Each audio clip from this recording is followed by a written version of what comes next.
Hey everyone, welcome back to Dev Parkour. I'm Brian Parks, and in this video I want to talk about the age-old battle between rewrite or refactor, and why my recommendation is always going to be refactor. Well, maybe with one exception, but always refactor. And specifically, we're going to talk about glass minnow. If you haven't been following my progress on this project, basically what I'm doing is I'm taking a legacy PHP application and I'm turning it into a modern, scalable, ideally cloud-native application. So yesterday's video was a kind of an overview of what it does and what it did back when I was using it in production, and to kind of give some context into why I'm doing this and what it's going to do, when I'm done, whatever that looks like. So why am I keeping that in PHP? There are a couple different reasons. One, it's already in PHP, so why change that? But I have done a lot of work recently in C#, and actually C# is my go-to language these days. So C# currently is for me what PHP was back when I wrote Glass Minnow originally. PHP was essentially cross-platform. I was using a Mac at the time, which made it really easy. That doesn't really play into it though, because I could do PHP just as easily on Windows as on Mac now. Same thing with C#. I can do that on Mac, on Windows. It doesn't matter. But why keep it in PHP? Why not switch over to C#? For me, there's the reason of I kind of want to learn what's new in PHP and what the PHP community has been doing, because the PHP community really started to get a lot of momentum and was really gaining momentum up until about the time that I stopped using PHP, and it's only been continuing to carry that momentum through into, I think, every November there's a new release, right? So 7.2, 7.3. This was written back on 7.0. So 7.0, 7.1, 7.2, 7.3, 7.4, 8.0, 8.1 will be coming out this November. So I'm excited to see what comes out in that. Maybe we'll do a video on what's new in PHP 8.1 when that happens. But the PHP community has really been thriving and really been trying to make PHP a truly modern language on the order of C#. So I'm excited to see what PHP brings to the table. But the main reason that I want to keep it in PHP is because this application, it's a legacy application. It has no tests. Yeah, no tests, none whatsoever. It doesn't have UI tests. It doesn't have unit tests. It doesn't have integration tests. No testing of any sort. And I wrote this so long ago that I really don't remember what it does. So in recording yesterday's video, I actually learned for the first time, or relearned, I guess it wasn't for the first time, I relearned a lot of things that it does. There were some things in there that I didn't remember that it actually did, which means that I don't know how they're supposed to work. I don't know what they're supposed to do. I don't know what it looks like if they're working correctly. I don't know what it looks like if they're not working correctly, which means I really can't just make a set of requirements and then rebuild them from the ground up.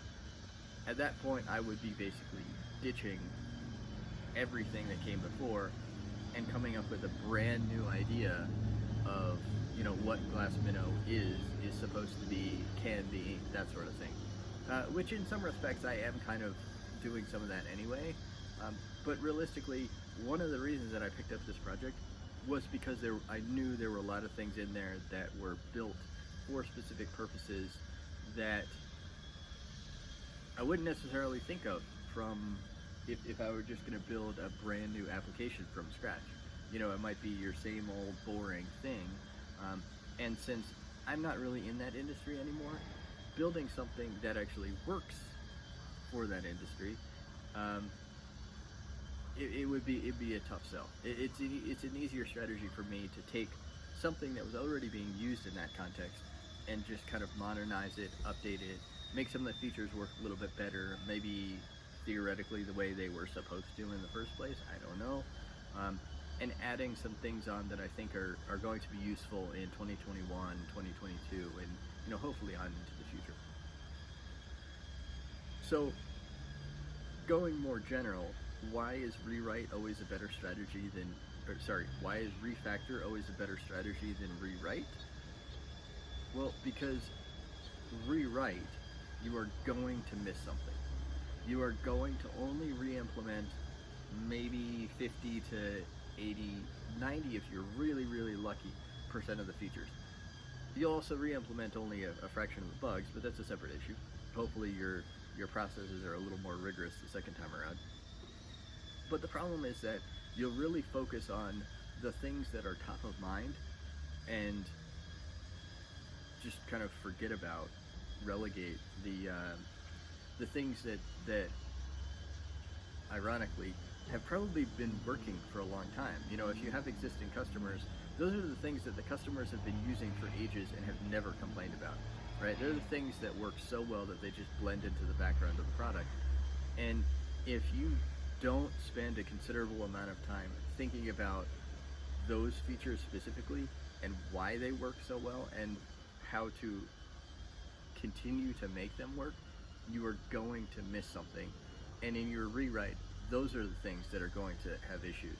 So my recommendation is always, always, always refactor. There's something that I've been doing for a long time that I didn't even realize had a name. It's called branch by abstraction.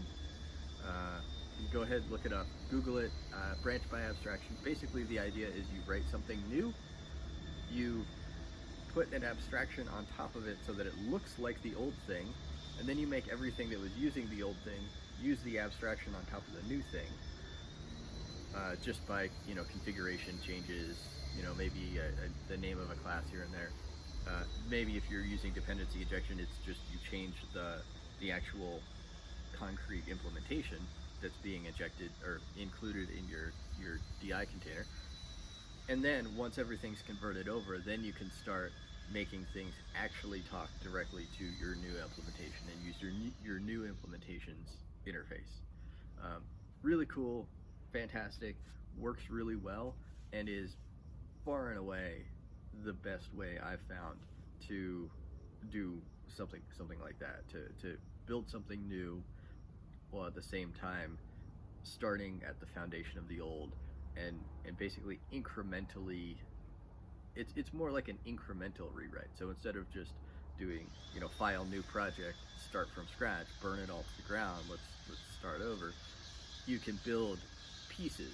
And if you do it if you rebuild at the piece level, you're much less likely to miss something because you've got all those other integration points. It becomes very obvious if a feature stops working as well as it did, and you can very quickly course correct it. The feedback loop is much smaller, you get feedback much quicker, especially if you have existing customers. You can get it into their hands in kind of a partially rewritten state, but the app is still fully functional, and then they'll let you know if you broke something. They'll report bugs, and they'll be very targeted bugs, specifically related to the things that you changed. So that's good. And then you can track things. You can see if the number of bugs being reported in a particular area of code that you've just rewritten has decreased. Lots of good offshoots. But to close out this video, because I could easily go on for much longer about branch by abstraction and refactoring and all these good things and why they're awesome and why you should do them. In short, that's why I'm sticking with PHP for Glass Minnow. I want to change as little as possible while also changing as much as possible. So I want to keep the language the same. I want to keep more or less the runtime the same. Obviously, I've upgraded from PHP 7.0 to PHP 8.0. That's something that I need to do. But other than that, I want to keep the experience the same. I might do some stylistic updates, but the functionality of the application will be the same. It will only be enhanced, and it will be improved. It'll be more secure, more maintainable, and overall a more solid application experience while still performing the same basic functions. So hopefully this video was helpful, useful. I apologize for the noise in the background if you can hear any of that. Go ahead and give this video a thumbs up if you liked it. Subscribe to the channel. Obviously, I'll be doing a lot more of videos specifically about Glassminnow, many of which will actually show code, some of which will be me talking to the camera about decisions that I'm making. But go ahead and check out past videos. Something might pop up on one side or the other of my head to recommend a video for you. I highly encourage you to check out that video and continue watching. This is a big long series, and it'll extend for months to come at least. So I hope you enjoy it. Click that notification bell to get notified when there's new videos. Hit that like button. Feel free to comment below, especially about your experiences refactoring or rewriting. Maybe you rewrote an app and it was a total bomb, and then you went back to the original one and just tried to refactor it, and things worked out really well. That would be, the ultimate success story, even though the rewrite, might be seen as a complete flop. But let me know in the comments. Yeah, I'm curious to hear your experiences. Thanks for watching, and I'll see you tomorrow.